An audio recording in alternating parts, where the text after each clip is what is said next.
I, Vegeta, the Prince of all Saiyans, hereby command that you do not listen or subscribe to the Dragon Ball 4 Life podcast. Whatever you do, would you defy royalty? No! Bye!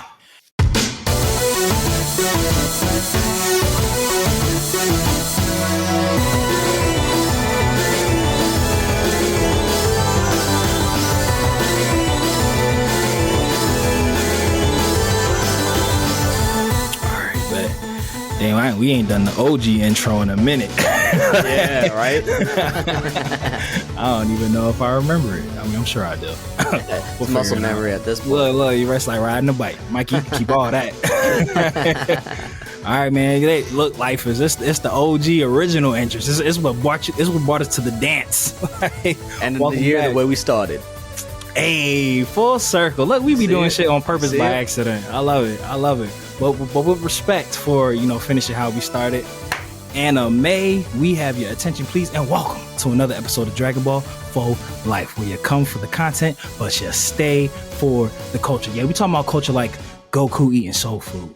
We talking about Ichigo with our Ichi bros. We them outlaw stars giving you them outlaw bars, preaching the good word on all things nerd. As always, we are your hosts, the Fusion Dance Dots, aka the Mong Gods, aka the deadliest backcourt in the podcasting game. I go by the name of Rojita, the Prince of all Sayings, Mr. Matthew Porter, aka Matty Eyes, here with my counterpart, the Oob to my Majin Buu, my Dende one, going from the lookout to the cookout, Mr. Troto Trav. Talk to the people, Trav.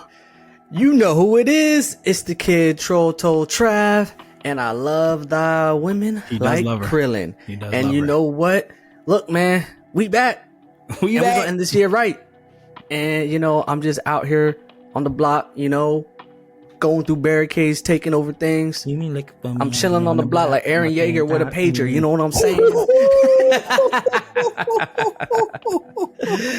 And you know what? It had been so long. It said, and I love thy women, and I stay chilling like Krillin. I'm gonna keep adding to it because we just gonna keep freestyling off the top of the dome. You know what I'm saying? I know what you're saying, brother. Get it. Damn, my good brother. It's been a minute since we've done one where it's just us. I know. I mean, I feel like that just, speaks to the popularity of DB4. Everybody want to be on here. Come on. Listen, come on. We're putting the anime world together like IKEA, and we keep this in check like Rukia. Oh, let's go.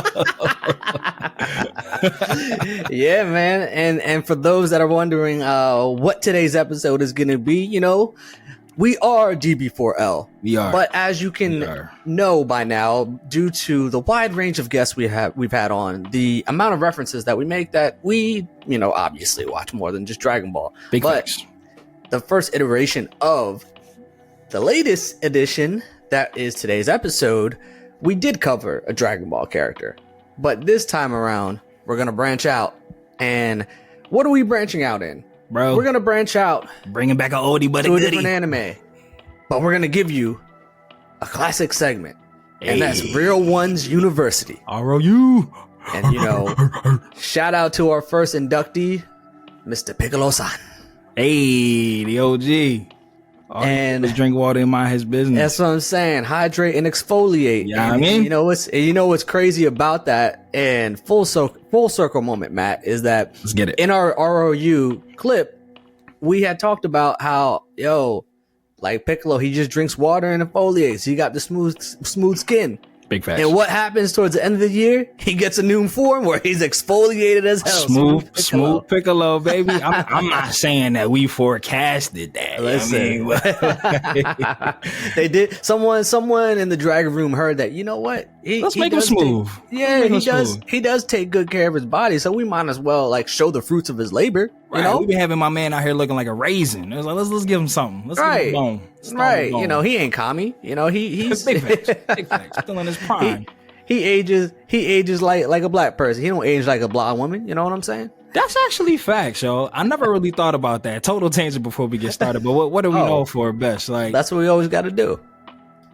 By logic standpoints, Piccolo is like fairly young. He just like rapidly went from being in an egg to like an adult body in like a very short period of time. Oh yeah, and Namekians live a very long lifespan, so yeah. So because it's like because Goku was like, however old Goku was in Dragon Ball, let's say he was 10, like he punched the hole through King Piccolo, and that's where the egg came from. So Piccolo would have literally just gone through puberty in the course of a very short time, making him like considerably younger than Goku and Krillin. So it was like my man like in his early 20s and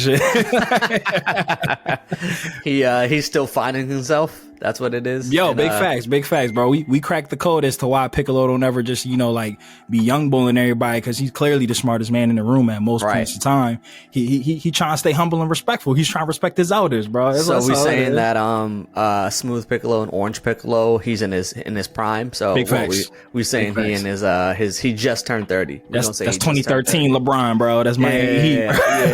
Heatles Bron. Yeah. Big facts. The bad guy. Right. So facts. Who are we inducting now into this edition of Real Ones University? And we actually have 2 admissions today. Yes. So 2 admissions. Thank you so much for the setup. We do this in real life. So in previous episodes and incarnations of Real Ones University, we were putting people in, based off their merits. It was just like we were singling people out and picking them. And then I believe like when we had inducted was it 18 and Bulma and Chi-Chi? Was all 3 of them? Mm-hmm. That was like themed, because we wanted to show love to the strong, powerful woman in the Dragon Ball universe. So in keeping up with the theme, like Trav said, we do have 2 entries, and I'll let him introduce the 2. But the theme here is basically the Best Friend of the Year award, the Ride or Die, the Ace Boon Coon, the A1. They're going from the Lookout to the Cookout award. That's what this is. And this is given to 2 people who have exemplified what it is to be, I don't even want to call them a co-character, is what we'll call them. The best friend to the lead, the person that, picks them up by their bootstraps because they lost one duel. Looking at you, Yugimoto, you bitch. But these 2 guys are support and motivation and love and just backing your guy and making sure that the main thing stays the main thing. Shout outs to our birds. It's off right now, but shout them out. We will. Look, we gonna be that for the Eagles. Fly, Eagles, fly. Yeah, we still got time to rebound, but it's a little spooky. We still got time. 14-3, bro. 14-3. That's what we're gonna finish. Bro. You're right. We about to win out. But try let the people, let the lifers know who are the 2 best ride or die. We ride together, we die together. Bad boys for life of the year award going to. So, if you consider yourself an anime fan, I would be shocked. And actually, for one of them, I'll give you a pass just because there's a lot of episodes, a lot of filler. But for the one anime, facts.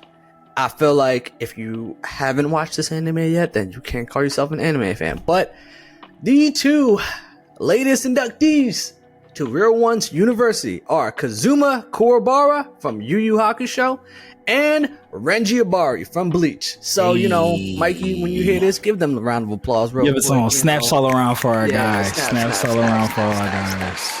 And the thing that, we're going to highlight about these 2 gentlemen is that they both play important roles in each anime. Yes. And whenever we think of quote unquote side characters, we think of characters that, and I mean true side characters, right?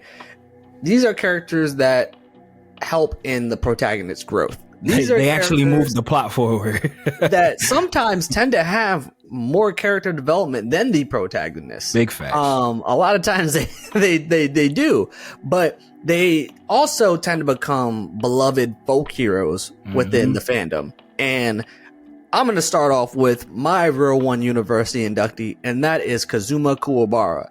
And we have to start off with just his undoubtedly loyalty to his friends and family. That is a true ride or die.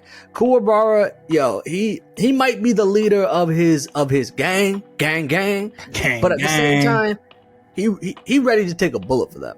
And he uses that same philosophy and transitioned over when he's even fighting demons with Yusuke Urameshi. Yes. To the point where he sacrifices himself in the dark tournament just so that Yusuke can finally get out of his own head and level up against Toguro. And if that ain't a real one, I don't know what it is. And just to stay on that same topic of his loyalty to his friends and family, when Kuwabara and his friends were being blackmailed by that one principal, Kuwabara, he could have whooped against those thugs that were trying to come at him, but he knew that if he were to get into another fight, Akubo would lose his part-time job, and he needed that part-time job because his family didn't have a household income that could really support and pay the bills. Kuwabara knew this, so he got out of his own ways and revolt. And you know what? He took the punches, he took the hits because he loyal. He knows what's going on with his friends and their home, and he ain't trying to jeopardize the health and well-being of Akubo and his family. And he also saw the potential in Yusuke because he got his ass whooped all the time by Yusuke. Yeah, buddy. But you know, that's Kuwabara for you. He's selfless and he's loyal to maybe to a fault sometimes because he really could have died, but thankfully my man survived that. You know, thankfully Toguro was really just trying to, Toguro had some character development within himself, but that's where we'll start off with Kuwabara. But I'm gonna pass it off to you, Mr. Porter. Yes, sir. Yes, sir. Give a little bit of context about Renji Abari, the ball, the drip god, But yeah, bro. One beautifully said. Kuwabara. That like I love the point that you made about like a lot of these again. Side character isn't the word I would want to use, but it's just kind of the term that comes natural. I'm gonna try to bury co-character into my lexicon. I'm gonna try to put that in there. But when we talk about these characters, like you were saying, Trav, you know, like they're put into the show and they do kind of become like cult popular pop culture like favorites. It's like because you know the Gokus and the Ichigos and the Tais and the Ashes of the world, like you know, like they're written and designed for you to like them, you know, like big business pharma. That's how they sell the toys and everything. And that's how they get you to invest. They want you to love. That's how we get you to prescribe. Big facts.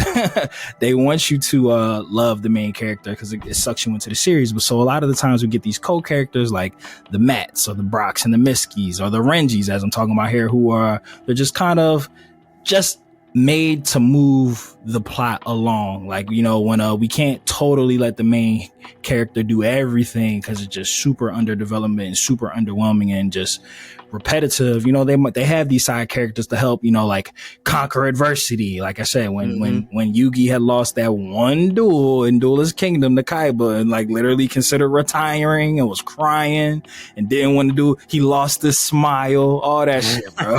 Like, you know, it took Joey to lift him up. I don't smile no more. He said, I'm done. I'm about to switch to Beyblade. And he said, let it rip.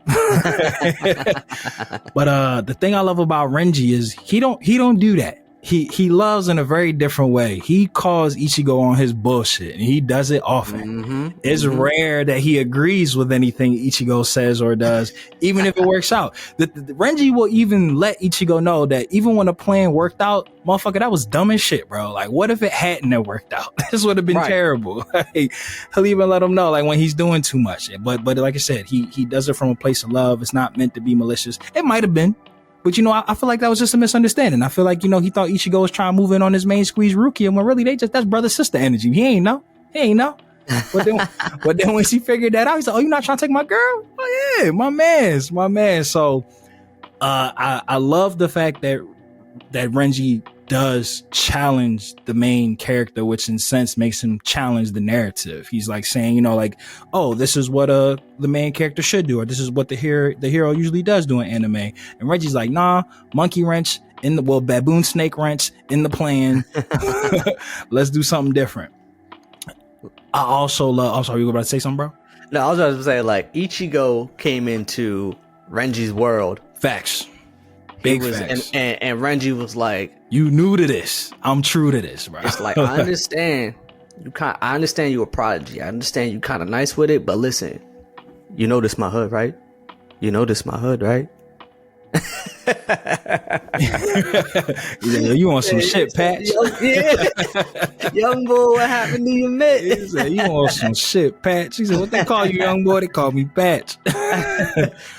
But nah, that's 1000%. I love that. I never even really thought about it. Not like that. That makes him even more of a G, bro. Because it's just like, yo, like you let the new kid come and take your starting position, basically, and like, hey, but you ain't tripped. You ain't let the ego get in the way. You just like, you know what? I'm gonna sit back. I'm gonna let Booby spin. He better than me. It's like when Allen knew that he couldn't keep up, and he knew that the championship was on the line, and he said, "Coach, I can't keep up with these guys. You got to put Petey in, Coach." He said, "You want that spot? You go give it to him." Reggie was just like, you know what, bro? I've been bull around here. I've been different. I do a little shit different. So I stand. Everybody know who I am. I'm certified. I'm stamped around in the Sarate. He said, but you know what, bro?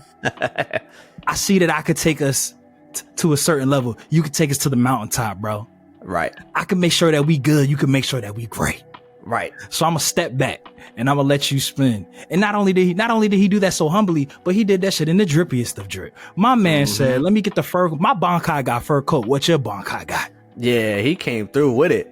He said, my Bankai has seen 3 separate incarnations. What has your done? How you gonna want something different? You don't change. Reggie believes in change. Reggie and TN, they said, no, we're not wearing the same clothes every day. Nah, that's not what we do. They said y'all some funky motherfuckers. That's what it is. They say every arc, new fit. Who this? That's you gotta change my shit. You gotta change my shit. Look, Renji has a X on a date on the calendar, and you know what that X is? He knows when the end of an arc is coming up because he's like, oh, I'm about to get a new fit. Let me start browsing. Let me hop on Nigga Nova real quick. Yo, do people? I always see because my guilty pleasure is reality TV. Yes, sir. And one company that seems to snag these dudes as fashion over men. Yeah, but like I don't know one person that rocks fashion over men. I ain't gonna hold you, bro. You've been around me in some fashion over men fits, bro. Oh shit! Okay, all right. No. They got some shit, bro. I was genuinely curious. I didn't know, but because I seen them all get that bag from them, so I'm like, oh, okay. I'm not gonna hold you. I was in the same spot you was maybe a year ago. Like I was just like, I was calling it Nigga Nova because I was making fun of it. I was like, yeah, but it's stuck and I like it. But I was just like, yeah, same with you, bro. I seen all the advertisements, all the people you know, like plugging it and stuff like that, or I would see like, you know what it really is? I would hear a lot of girls saying like they were gonna get something from Fashion Nova like for their dudes, or like, oh yeah, like, and I'll be like, and I was like, they sell guy clothes now. I was like, never knew.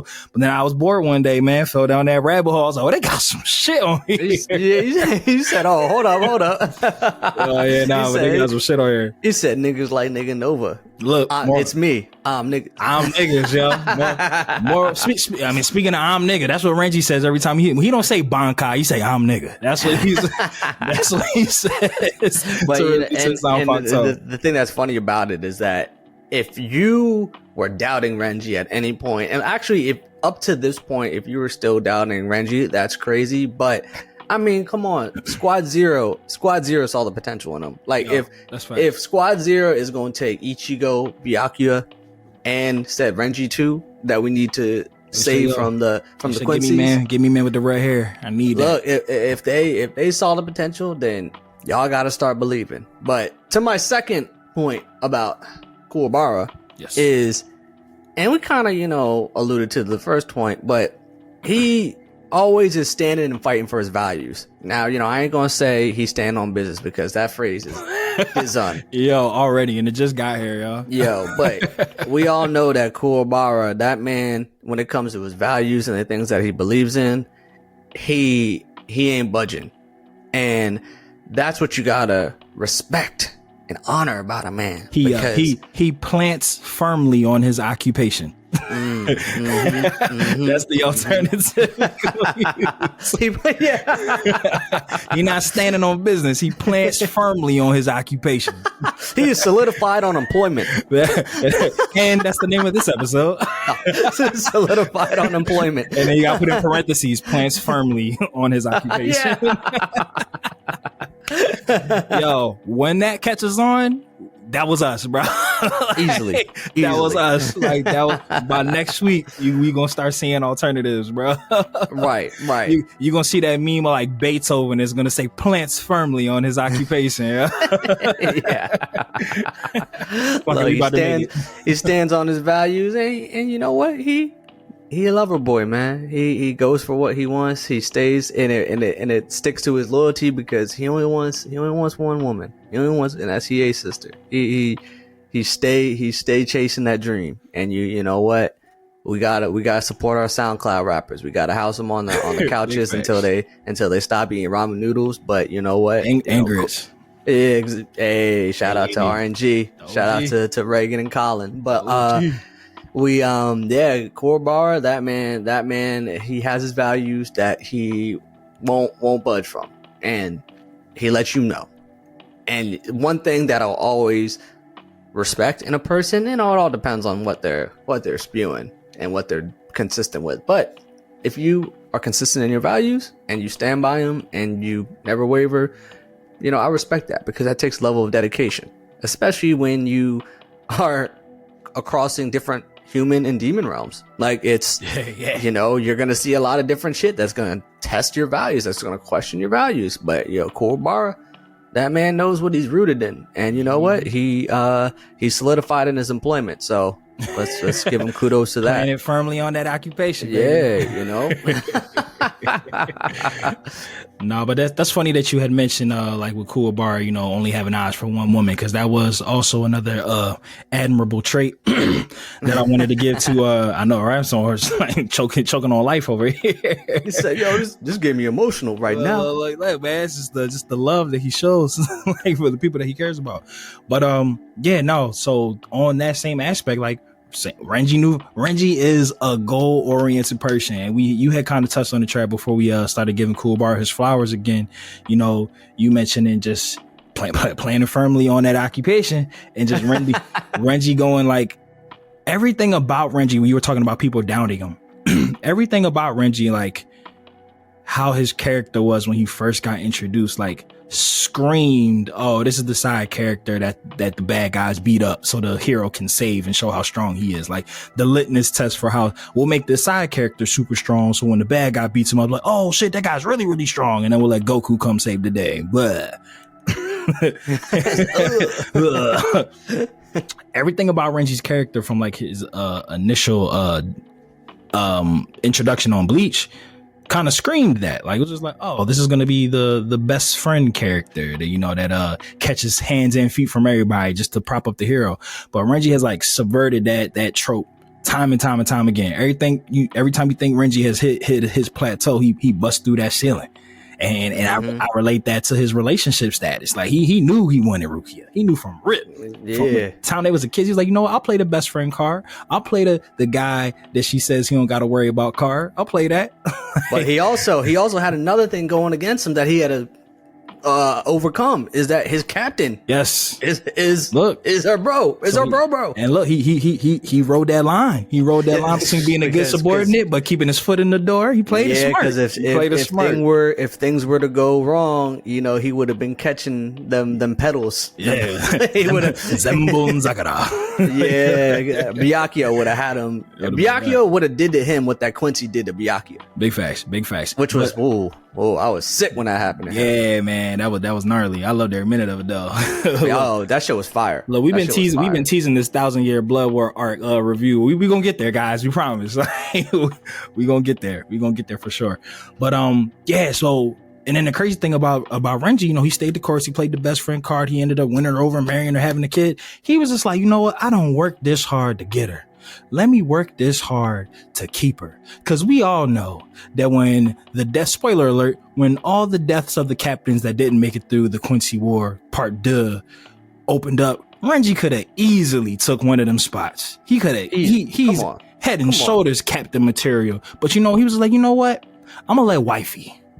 I'm gonna let wifey get that white coat. She deserved that. Her white coat ceremony. I'm her white coat. I'm gonna stay home. You know what? I'm gonna still upgrade. I'm gonna still let me upgrade myself. I'm gonna go lieutenant for my man's, for my wife's brother, so I can keep a close eye on him, make sure he's safe, have his back at all times. So my wife loves that even more. But I'm gonna put my pride to the side. I done took a back seat for Ichigo. I'm gonna take a back seat for Bae. Go ahead, girl. You be the captain. I'll stay home with the baby. I'll stay home with the baby. I mean, if you remove the incest, he's like Jamie Lannister. Big facts. Reggie Lannister minus the incest, bro. Like, look, but that's facts. This is a guy who is it's the basketball equivalent to when LeBron came to the Heat, and D Wade was just like, damn, like you're better than me, bro. Like we not gonna go nowhere. You to keep thinking it's my team. Take this, take this, bro. Hey, I don't agree with Giannis trying to do that with Dame. Like, you're clearly the better player, bro. Like, what are we doing here? Come on, they got some things to figure out after calling out their coach for like the 500th time this year. But you know, hey. So, I mean, well, the range on DB4. But like you were saying, Rangy, he stands on his code, and he puts the ones that he cares about on his back and gets them across the finish line, even if it means that he don't get to reap all the benefits. And again, I just always got to return to the drip. Like my man, and he purposely cut a widow's peak. He purposely destroyed his hairline so he could tattoo his eyebrows up into his skull. And you want to fuck with that man? Yo, that is a good point. If you're willingly deciding to give yourself a widow's peak, you might be clinically insane.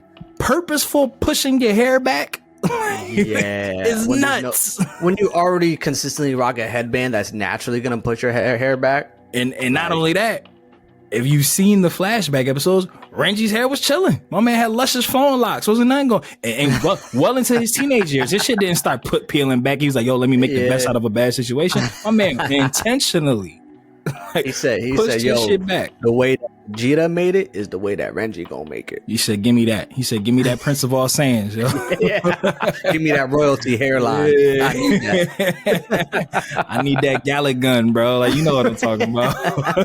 I need that final fade. Let me create that final fade. That's the one right there. That's the one. I need that final fade. But yeah, I don't know why you would ever think that a shit was sweet with a man who tattooed his eyebrows up into his skull. That's a wild. And then wait, not only hold on, Trad. Think about this. Think about he tattooed his eyebrows up into his skull just to always wear a headband. He did that shit for himself, bro. Like, that ain't even for public perception. Hey, who are you impressing with that? He did that for him. I don't know what's hot in the Serete, but it ain't popping in the world, in the human realm. My man did that for him. He said, "Because this is me planning firmly on my occupation."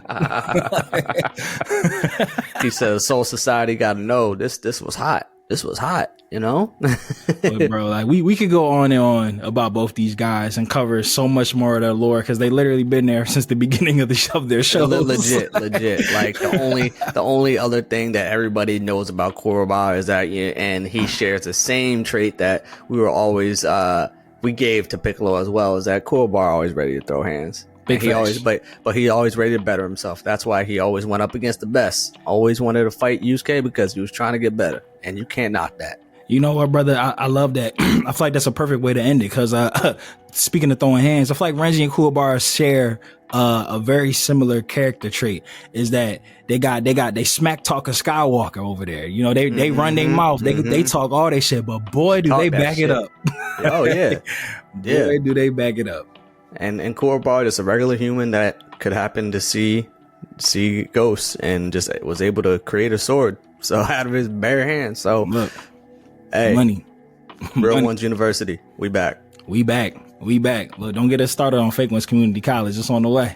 Coming soon. Spoiler. A little sneak peek. Coming soon. A little sneak peek. Oh, my good brother Trav. It was good to go back to the grassroots and pull another one of these out. For sure. We're going to do a lot more fun little short episodes like this more often. We're going to induct more ones into the real ones university. Like I said, we have the alternative, the sister school, if you will, the Slytherin to the Gryffindor, fake ones community college. We kind of Trav already gave y'all a little taste of who the very first inductee is on a previous episode. Yeah, y'all just gonna have to find out.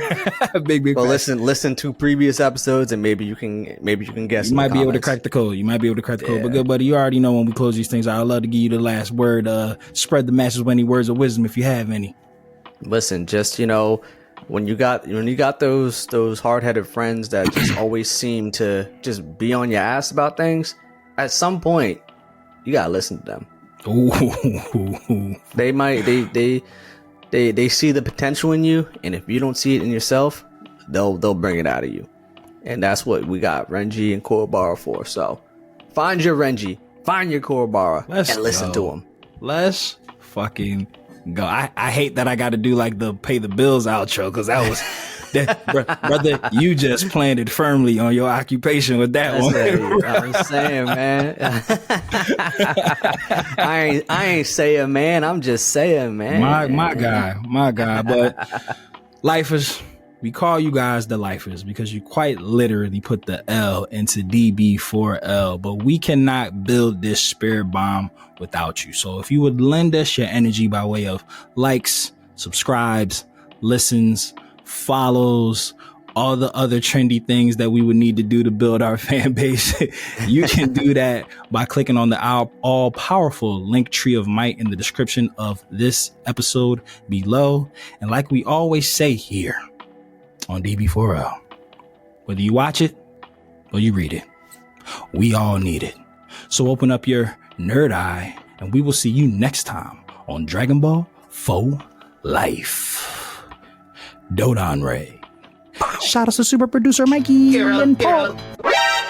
Shout outs to Yali. All caps. And Tay. But no Dodon Ray today. It's the Spirit Gun. Big fucking facts. We out. Later, nerds.